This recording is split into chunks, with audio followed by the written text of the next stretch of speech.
Bonsoir, rebonsoir à tous. Bonsoir, Charlie. On peut s'appeler Charlie à cette heure tardive de la nuit, les 3 heures du matin. Nous sommes très heureux de vous accueillir, Charles Slackman. Nous sommes très heureux de vous accueillir pour cette étude, cette promenade midrashique. Alors, j'aimerais vous présenter dans un premier temps, beaucoup de nos amis vous connaissent, mais j'aimerais vous présenter.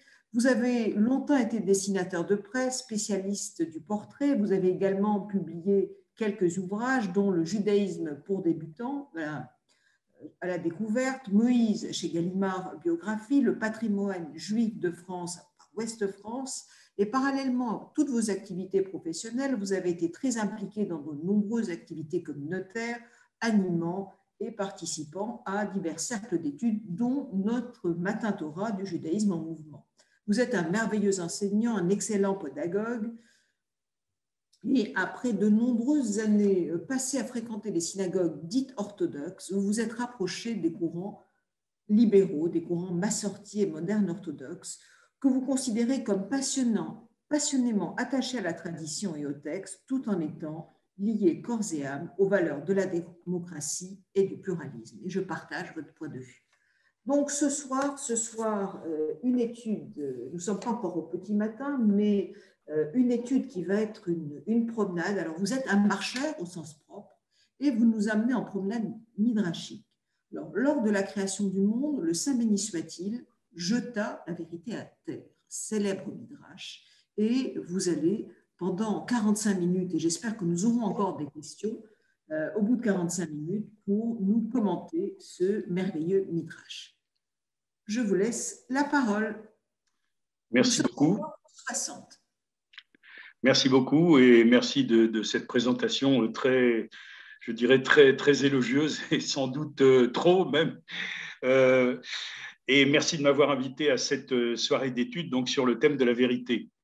Alors, la vérité, évidemment, est un concept multiforme, fuyant, finalement impossible à définir. Vérité en deçà des Pyrénées, erreur au-delà, disait Pascal. Vérité absolue, vérité relative, vérité des faits, vérité des opinions, vérité philosophique, mathématique, scientifique, vérité rationnelle, vérité poétique, etc. Les déclinaisons de la vérité sont infinies. Pour ma part, très modestement, je vais tenter d'approcher ou plutôt de survoler ce concept de vérité, en hébreu émet, au travers de quelques textes de la tradition juive, au travers de quelques midrashim. Tel que je le comprends, dans la logique de la tradition, il y a bel et bien une vérité absolue, du moins au sens théologique du terme, bien que le terme, ce concept ne soit pas tellement adapté, mais enfin, je n'en ai pas d'autre. Et cette vérité absolue, c'est exactement ce que nous proclamons soir et matin après la lecture du schéma. Le soir, nous disons Emet ve'emuna, vérité et confiance. Et le matin, nous disons Emet ve'yatziv, vérité et stabilité, ou plutôt vérité éternelle. En substance, ces termes introduisent quelques principes qui sont considérés par la tradition comme intangibles et qui sont bien connus, à savoir que Dieu est le seul créateur du monde, qu'il est éternel, qu'il intervient dans l'histoire, qu'il a libéré Israël de la maison d'esclavage et qu'il est supposé juger les humains selon les critères de justice. Cela dit, nous, dans la tradition juive, on hésite toujours à résumer ou à enfermer ces concepts dans des règles trop précises. Maïmonide, pourtant, l'a fait avec ses fameux 13 articles de foi. Il a même estimé que la croyance en ces vérités absolues était une mitzvah, était une obligation. Il a été beaucoup critiqué par certains, il a été louangé par d'autres, mais finalement, cela a été accepté par l'ensemble du monde juif. Mais voyons plutôt ce que dit la tradition midrashique, qui est souvent poétique. La tradition midrashique, pour moi, est une vérité poétique, qui adore les métaphores et les symboles. Ainsi, le midrash nous fait remarquer que les 3 lettres du mot émet, vérité, englobent tout l'alphabet hébraïque, puisque émet se compose de 3 lettres hébraïques, aleph, même, tav. Or, il se trouve que Aleph est la première lettre de l'alphabet hébreu, Tav est la dernière lettre, et même est la lettre du milieu. si l'on compte le total des lettres avec les lettres finales, soit 27 lettres, ça fait 13 et 13, 13 de chaque côté. Cela symbolise, cette métaphore symbolise en quelque sorte que le Emet comprend la totalité du monde. La vérité comprend la totalité du monde. De plus, les rabbins ont interprété non seulement les lettres, mais aussi le graphisme des lettres. À savoir, la lettre Aleph repose sur deux jambes. Alors évidemment, c'est un clin d'œil rabbinique. Ce sont des images, des métaphores. Il me semble que les rabbins expliquent ces notions avec un certain humour, avec un certain recul. C'est pour ça que j'appelle ça un clin d'œil rabbinique. Donc la lettre Aleph repose sur deux jambes. La lettre Mem repose sur une base stable également, et la lettre Tav repose aussi sur deux jambes, ce qui évoque l'expression que je viens de citer tout à l'heure, à savoir Emet Biyatsiv, vérité et stabilité. Et inversement, poursuivent les rabbins, le mot mensonge en hébreu, sheker, repose sur des lettres instables. Le shin est pointu, enfin évidemment tout dépend comment on l'écrit. Kof n'a qu'une seule jambe, tout comme le resh qui n'a qu'une seule jambe. Et enfin, Emet est le sceau, la signature du créateur du monde. Mais pour progresser, voyons maintenant un autre midrash. Rabbi Simon a dit, lorsque Dieu voulut créer l'homme, les anges du service se divisèrent. Les uns dirent qu'il ne crée pas l'homme, il ne faut pas le créer, al yibare en hébreu. La justice disait, oui, il faut que Dieu crée l'homme, car l'homme fait la tzedaka, au tzedaka. Et donc, il faut créer l'homme, il le mérite. La paix disait, non, que Dieu ne crée pas l'homme, car il ne fait que se disputer, que se bagarrer, chez kulok tata en hébreu, il ne fait que de se disputer. Et le chesed, bonté ou générosité, disait, oui, qu'il faut qu'il crée l'homme, que Dieu crée l'homme, car l'homme accomplit la bienfaisance, gomel chassadim. Vous voyez, donc les anges se livrait à un débat acharné sur faut-il ou non créer l'homme. Mais la vérité, alors voyons maintenant que disait la vérité, puisque c'est le thème de notre nuit d'études. Eh bien, la vérité disait non, que Dieu ne crée pas l'homme. L'homme ne mérite pas d'être créé car l'homme ne fait que mentir. En hébreu, kulo shkarim, l'homme est tout entier mensonge. Eh bien, à ce moment-là, que fit Dieu? Une chose extrêmement énigmatique, il prit le Emet, qui est son propre sceau, et il le jeta à terre, en hébreu, ishlicho la'aretz, c'est-à-dire il précipita véritablement la vérité à terre. Les anges, contemplant ce spectacle, étaient stupéfaits, ils s'exclamèrent, « Maître du monde, comment se fait-il que tu méprises ainsi ton propre sceau ?» Puis ils se ravisèrent et dirent, « Eh bien, maintenant que la vérité est à terre, a été jetée à terre, qu'elle monte de la terre. Ta'ale emet mina aretz. Ou bien, comme il est dit dans les psaumes, emet me eretz titzmach. La vérité croîtra de la terre comme une plante. En tout ça, ce sont des métaphores, des symboles qui sont un petit peu énigmatiques. Pourquoi Dieu a-t-il décidé de jeter son propre sceau sur la terre? Et comment donc la vérité peut-elle sortir de la terre? Eh bien, pour cela, je vous propose d'aller, comme le veut la tradition juive, dans le concret. On abandonne les images, les métaphores, on abandonne les discussions théologiques, mais on va dans le concret, à savoir que nous disent les lois, les halachot, sur la vérité. Je vais vous en donner quelques exemples. Alors évidemment, je ne vais pas vous donner des règles strictes de halacha, puisque je vais vous proposer uniquement quelques principes généraux, car pour les halachot, eh bien, il faut demander à vos rabbins. Ce sont vos rabbins qui vous aideront à décider, je dirais, au cas par cas, lorsque vous en aurez besoin. Moi, je me contenterai de vous donner quelques principes généraux. Le premier, ou plutôt quelques aspects. Le premier aspect que je veux décrire à propos de la vérité, c'est que, je le résumerai ainsi, toute vérité n'est pas bonne à dire. Ainsi, nous avons le fameux exemple d'Abraham et de Sarah. Comme vous le savez, dans le récit biblique, Dieu annonce à Sarah qu'elle va avoir un enfant. Et comment réagit-elle? Eh bien, elle rit et dit en substance, « Ah, mais c'est impossible, car mon époux est un vieillard qui Adoni Zaken. » Et qu'est-ce qui se passe? Tout de suite après, Dieu s'adresse à Abraham, mais il ne lui dit pas la vérité. Il aurait pu lui dire, mon cher Abraham, ta femme s'est un petit peu moquée de toi. Elle a dit que tu étais trop vieux pour avoir un enfant. Mais non, Dieu décide de déformer la vérité et en quelque sorte de faire un mensonge, de mentir pour la bonne cause. Il se garde bien de lui répéter que Sarah a dit que lui, Abraham, était trop vieux. Dieu déforme diplomatiquement les propos de Sarah en disant à Abraham que sa propre femme Sarah a dit qu'elle-même se trouvait trop vieille. Ainsi, Dieu déforme la vérité pour éviter de blesser inutilement un individu, pour veiller à la dignité de l'individu, en hébreu, kevod ha'adam ou kevod habriot. Comme vous le savez, le kavod, la dignité, est une notion extrêmement importante dans la tradition juive et de nombreuses lois n'ont d'autre but que de protéger la dignité de l'individu. Donc on voit bien, je dirais que là, la vérité n'est absolument pas une valeur absolue. On peut en tirer un principe, c'est que toute vérité n'est pas bonne à dire. En tout cas, il ne faut pas blesser inutilement son prochain. Autre exemple, qui va exactement dans le même sens, qui celui-là est tiré du Talmud Ktubot. Les sages posent la question. Alors, vous savez qu'il y a une tradition qu'on danse devant la fiancée en lui faisant toutes sortes de louanges lors d'un mariage. Eh bien, les sages se demandent comment danse-t-on, comment doit-on danser devant la fiancée? En substance, quelles paroles doit-on lui chanter? Eh bien, il y a une controverse. Beit Shammai dit, on chante et on la décrit telle qu'elle est, car il faut dire la vérité. Beit Hillel est en opposition totale et il dit, non, non, non, pas du tout. La vérité ici n'a aucune importance.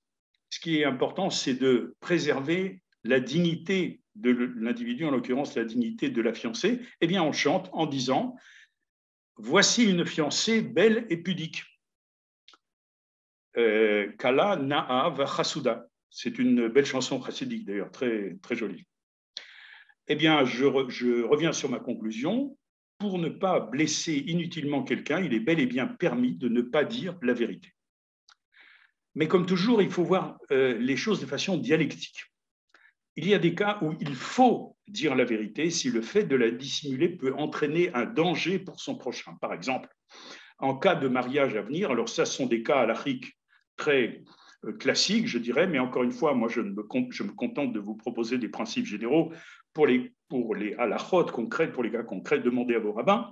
Donc, en cas de mariage à venir ou d'association économique à venir, si le futur associé est reconnu avec certitude comme malhonnête, ou si le futur conjoint ou conjointe est atteint d'une maladie contagieuse et refuse de se soigner, eh bien là, il faut dire la vérité aux personnes concernées. De même, le secret médical, il y a toute une littérature halachique sur le rapport entre le médecin et son malade. Le secret médical aussi doit, dans certains cas, être transgressé. Donc voilà pour le premier aspect. Toute vérité n'est pas bonne à dire selon les cas. Deuxième aspect que je vous propose, c'est ce que j'appelle la vérité politique et financière ou politico-financière. Eh bien là, justement, cette vérité, il faut la dire. Il faut la proclamer. En tout cas, c'est ce que nous suggèrent nos textes. Je pense à l'exemple de Moïse dans la paracha Pécoudé, où il rencontre face à tout le peuple réuni des dépenses qui ont été effectuées pour la construction du tabernacle. Qu'est-ce qu'on a fait de leur argent? Et cela, il fait un compte-rendu au centime près, au shekel près, comme il est écrit. Je vous cite le verset, c'est tout à fait impressionnant. Les chiffres sont extrêmement précis. Eh bien, voici ce que Moïse explique au peuple réuni. Eh bien, voilà, je vous donne quelques extraits. Quant aux 1775 shekels, on en fit les crochets des piliers, la garniture de leurs chapiteaux et leurs tringles. Et le cuivre qu'on avait offert se monta à 70 kikars. Kikar, c'est une mesure de poids, plus 2400 shekels, etc., etc. Il y a toute une série de versets dans cette paracha où vous avez un compte-rendu financier extrêmement détaillé de la façon dont l'argent a été employé, et cela de façon publique. À ce souci de la vérité et de la transparence, je rattache le fait que le récit biblique est tout sauf politiquement ou religieusement correct. Tous les grands personnages en prennent pour leur grade, comme vous le savez. Moïse, on reproche à Moïse de s'être mis en colère.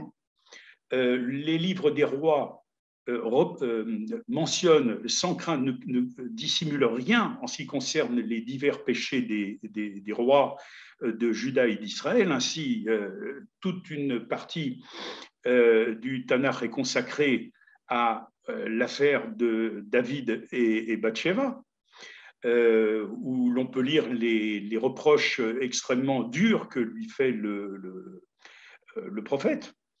On apprend également que Salomon a eu une fin de règne très peu, je dirais, réglementaire, avec un harem disproportionné et avec de lourds impôts qui ont fini d'ailleurs par causer le schisme du royaume, etc. Voilà ce que donc la lecture de la Bible nous enseigne. Il ne faut pas avoir peur de la vérité des faits. Et d'ailleurs, c'est Maïmonide lui-même qui le dit dans une formule célèbre: reçoit la vérité de qui l'a dite. En hébreu, ça sonne beaucoup mieux. Kabel et haemet mimi chez Amaro, à savoir, peu importe qui te dit la vérité, eh bien, il faut l'accepter. Les faits sont les faits, fussent-ils désagréables, fussent-ils difficiles à admettre. La tradition juive n'a pas peur de la vérité des faits. Là, il me semble que c'est un principe cardinal, et je vois là un fondement démocratique. Il me semble qu'il y a là un véritable fondement précurseur de la démocratie, à savoir le pouvoir est au service du peuple. Il n'a pas d'autre justification.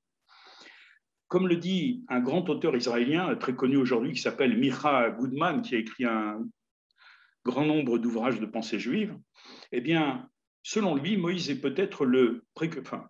A-t-il existé ou pas? Peu importe, là, la question n'est pas là, mais la figure de Moïse, en tout cas, Moïse est le précurseur, tel qu'il apparaît dans le récit biblique, peut être le précurseur, peut être considéré comme l'un des précurseurs de la démocratie.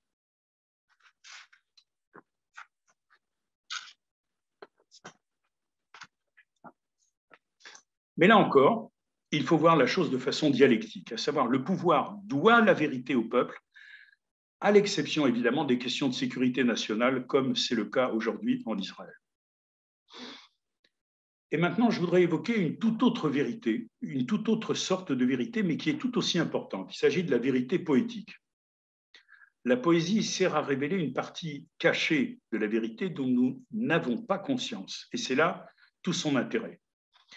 Voyons par exemple ce poème magnifique de Baudelaire, Correspondance, quelques vers. La nature est un temple où de vivants piliers laissent parfois sortir de confuses paroles. L'homme y passe à travers des forêts de symboles qu'il observe avec des regards familiers. Voilà un bel exemple de vérité poétique qui nous fait peut-être découvrir un certain nombre de choses dont nous avons vaguement conscience. Mais le poète arrive à mettre des mots et des images sur ces sentiments que nous éprouvons. Eh bien, cela me paraît très proche de la littérature hébraïque, qui est elle-même un extraordinaire ensemble de créations politiques, politiques, qui ont le pouvoir de nous révéler une partie cachée de la vérité. Je pense par exemple au psaume 19. Voilà. Les cieux racontent la gloire de l'Éternel. Donc, comme tout à l'heure dans le poème de Baudelaire, où la nature, où les piliers laissent parfois sortir de confuses paroles, eh bien dans ce psaume, les cieux parlent, les cieux racontent la gloire de l'Éternel. Et le firmament évoque les œuvres de ses mains. Le firmament parle, est doté de paroles. Les jours, plus encore, les jours s'entretiennent les uns avec les autres. Autrement dit, les jours entre eux parlent et s'entretiennent de la gloire de Dieu. Les nuits donnent leur opinion aux nuits, à savoir les nuits elles-mêmes se concertent entre elles pour chanter la gloire de Dieu. Il me semble que là, il y a une poésie extrêmement puissante. Et d'ailleurs, cela me rappelle une expérience personnelle très forte à propos de vérité poétique, mais cette fois-ci, c'est une vérité douloureuse, mais c'est une vérité quand même. J'ai pu aller dans la forêt, j'ai pu visiter la forêt, enfin visiter, si on peut dire, me suis rendu dans la forêt de Ponar en Lituanie, il y a quelques années, où ont été exterminés tant de Juifs. Nous étions tout un groupe. Eh bien, on entendait évidemment le bruit du vent dans les arbres, ainsi que les échos de nos voix, mais au-delà, on entendait, peut-être, on entendait les échos des cris. Peut-être étaient-ce les cris de ceux qui ont été exterminés à cet endroit. Bien sûr, c'est le fruit de l'imagination, de l'émotion, mais il y a là, malgré tout, une façon de toucher une certaine vérité, une vérité poétique, mais même si c'est une poésie de la douleur. Et enfin, à propos de vérité poétique, je vais vous donner un dernier exemple, puisqu'il faut, c'est Chag, c'est une fête, il faut terminer sur une note agréable. Eh bien, c'est le magnifique poème, précisément le magnifique texte de Rabbi Nachman de Bratslav, qui a été adapté par la très grande poétesse Naomi Shemer, à savoir Shirat HaAsavim, le chant des herbes, le chant des herbes. Je vous en donne quelques extraits. Sache que chaque brin d'herbe a un chant particulier qui n'appartient qu'à lui. Et à partir du chant des brins d'herbe se compose la mélodie du berger. Et à partir du chant des brins d'herbe, hein, on a cette vision extraordinaire, on a vu tout à l'heure les cieux qui parlaient, la nature qui parlait, qui chantait. Là, on a les herbes qui chantent et qui entonnent une véritable symphonie. Et donc, à partir du chant des brins d'herbe se compose la mélodie du cœur. Eh bien, nous pouvons maintenant revenir au Midrash du début. Et peut-être pourrons-nous mieux comprendre pourquoi Dieu a jeté par terre son propre sceau, a jeté par terre la vérité. Et pourquoi les anges, avec une certaine sagesse, ont pu constater que désormais, eh bien, c'est de la terre que sortira la vérité. Emet mi eretz titzmach, la vérité croîtra de la terre comme une plante sort de la terre. Qu'est-ce que ça signifie? Eh bien, il me semble qu'il y a là une glorification ou une valorisation plutôt de l'être humain. Il y a d'un côté la vérité absolue divine que nous avons évoquée au début, Emet ve'yatziv, Emet ve'emuna, mais cette vérité, l'homme est incapable de l'atteindre. Mais en bas, sur la terre, dans ce bas monde, il y a bel et bien la vérité et la justice que l'homme est absolument capable de produire. C'est toute la réflexion sur la loi, sur les bonnes actions. C'est aussi toute l'ingéniosité dont l'homme fait preuve, l'ingéniosité et la technologie. L'homme est capable du pire, mais aussi du meilleur. Le sceau divin de Hémet prend toute sa valeur lorsqu'il descend du ciel et qu'il est porté par l'être humain. Et le meilleur de l'être humain, c'est ce qu'ont donné cette année tout le personnel médical que je salue et tous les savants que je salue également qui ont travaillé sans ménager leur peine et ont permis de voir la lumière au bout du tunnel. Oui, Dieu a bien fait de jeter son sceau de vérité à terre afin que l'homme tout en bas s'en saisisse et produise des choses admirables et merveilleuses. Chag Sameach. Merci beaucoup Charlie pour cette promenade midrashique qui est partie des cieux et qui est arrivée vers la terre pour repartir vers la terre. Ce qui est de merveilleux dans toute cette nuit d'études, et spécialement dans cette étude, c'est qu'on repart avec plein d'espoir. Alors, pas nécessairement beaucoup de certitudes, et c'est systématiquement le cas en études juives, pas beaucoup de certitudes, mais avec beaucoup d'espoir que quoi qu'il en soit, peut-être quelque chose dans les cieux qui surplombe et encore, qui surplombe, mais sans trop nous affaiblir et sans trop nous peser en fait. Et quoi qu'il en soit, il y a un espoir à ce que les hommes, dans leurs discussions les uns avec les autres, dans leurs bonnes actions, puissent apporter une vérité qui n'est pas une vérité, encore une fois, qui va écraser, mais qui va permettre que les uns et les autres se comportent mieux de jour en jour.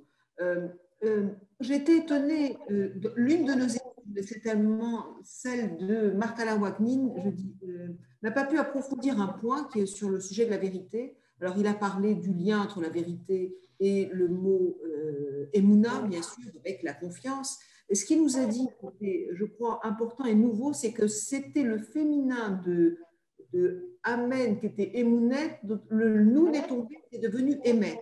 Comme s'il y avait un attachement à la féminité, donc peut-être à la fragilité, dans le mot vérité, qui est peut-être enfin, lié, enfin essentiel peut-être, hein, je veux dire, quelque chose qui est lié à la fragilité, peut-être qui est lié à la poétique, à quelque chose qu'on ne saisit pas vraiment, mais qui est là et qui est sans lequel la vie ne pourrait pas être. Alors, on n'a pas de questions à cette heure-là de la nuit, mais je vérifie quand même, parce qu'on n'en avait pas il y a quelques minutes, mais on en a peut-être eu tout de suite. Je n'ai pas de questions. Je n'ai pas de questions. Sauf si tu avais d'autres choses à rajouter, Charlie, mais je n'ai plus de questions à cette heure-là. Je n'ai plus de réponse. Plus de réponse. Bon. Une question, Didier. Didier, est-ce que tu as une question? Charlie voudrait une question. Alors... mais ça me rappelle une histoire chassidique, justement. C'est un rabbin qui fait face à ce qui court d'élève en élève en disant « j'ai des réponses, mais est-ce qu'au moins l'un d'entre vous aurait au moins une question à poser ?» C'est un petit peu ça, c'est ce que vient Didier vient me dire, mais il faut qu'il continue à répondre. Charlie, est-ce que tu pourrais continuer un peu parce que nous ne pouvons pas rendre l'antenne si tôt? Est-ce que tu as encore des idées sur le coude, j'imagine? Comment? Je n'ai pas entendu. Est-ce que tu peux nous continuer un peu ton exposé un peu plus longtemps? Parce que là, on rend l'antenne un peu trop tôt. Alors, j'ai commencé plus tard, donc je finis plus tôt, c'est normal. Non, encore un peu. Non, je peux. Enfin, je veux dire, je n'ai pas. En général, je préfère ces dernières années, peut-être que c'est l'âge, préparer ce que j'ai à dire. Éventuellement, le thème qui m'a, en tout cas, personnellement, ce qui m'intéresse le plus dans cette question de la vérité, c'est la vérité politique. C'est-à-dire que on est toujours étonné quand on parle de démocratie et qu'on essaye je dirais, de la relier au récit biblique. A priori, c'est totalement antithétique. Eh bien, finalement, non, justement. Il me semble que ce passage où Moïse rend compte à tout le peuple de la façon dont l'argent a été utilisé, c'est quelque chose de tout à fait étonnant et tout à fait novateur. Il n'y a pas que ça, dans Jéthro, par exemple, Jéthro dans la paracha Yitro, donc Yitro propose à Moïse d'instituer un système de juges, un système de dirigeants. Et parmi les qualités que Jéthro désigne pour choisir les juges, parmi ces qualités, il y en a une qui s'appelle Anshe Emet, des hommes de vérité. Homme de vérité, c'est-à-dire le dirigeant lui-même doit être un homme de vérité. Il ne doit craindre ni les puissants, ni l'opinion publique, mais il se doit de dire la vérité. Et ça me paraît important. C'est-à-dire en cela, je crois qu'effectivement, dans la Bible, il y a un certain nombre d'éléments qui sont précurseurs de la philosophie démocratique, du moins dans sa philosophie générale. Et ce n'est pas par hasard qu'un certain nombre de penseurs anglais et hollandais du XVIIe siècle ont rédigé un certain nombre d'ouvrages en faveur parlementarisme, en faveur de l'instauration de la démocratie, en se fondant sur la Bible et aussi le Talmud. Je vais vous en donner un exemple. Un penseur hollandais du XVIIe siècle qui s'appelait Peter van Koen a écrit un ouvrage qui s'appelle De Republica Hebreorum, de la République des Hébreux. Et dans cet ouvrage, qui a eu un certain écho à son époque, dans cet ouvrage, effectivement, il fonde sur le récit biblique les principes de la démocratie et du parlementarisme. Il y a un autre exemple, un fameux exemple, c'est Abarbanel.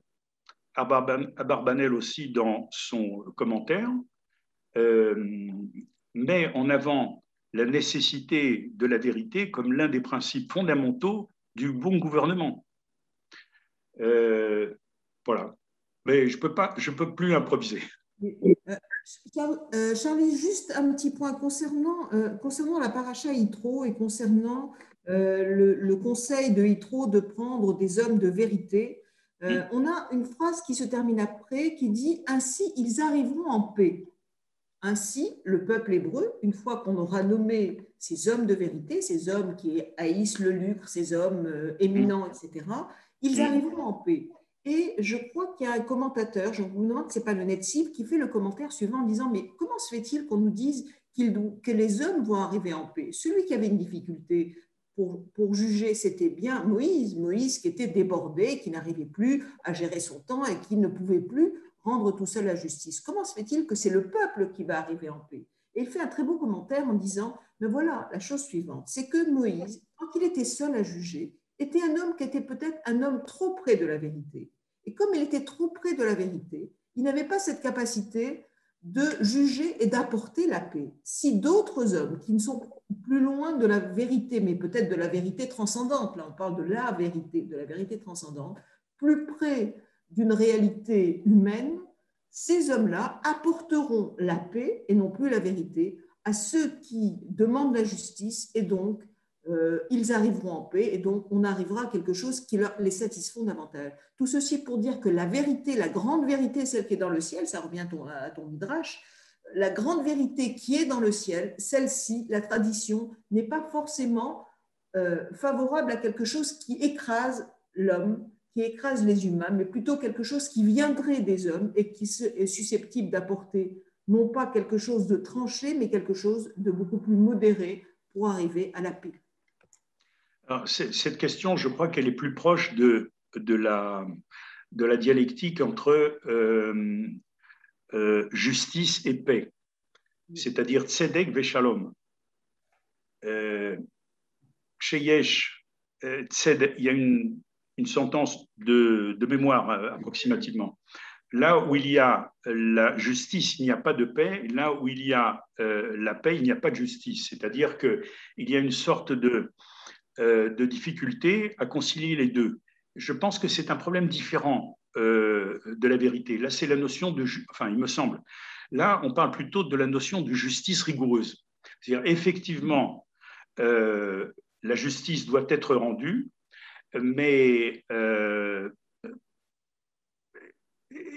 ce que tu as dit sur Moïse est tout à fait juste, c'est-à-dire Yikov Adin et Tahar, à savoir que la justice perce la montagne. Mais effectivement, il y a des cas où le compromis est préférable et la justice absolue peut être source de conflit. Très certainement. Mais là, je crois que ça n'est pas tout à fait la même chose que la notion de vérité et de transparence. C'est une question qui est un petit peu différente, mais ce que tu as dit est parfaitement exact. C'est vrai que la tradition juive, je dirais, valorise le compromis plutôt que la rigueur de la justice. Et d'ailleurs, ce que le Talmud nous dit, pourquoi est-ce que Jérusalem a été détruite? Enfin, l'une des 1000 raisons pour lesquelles Jérusalem a été détruite, c'est parce que les tribunaux exécutaient le din Torah, c'est-à-dire une justice rigoureuse. Et effectivement, une justice trop rigoureuse est génératrice de conflits. Tout à fait.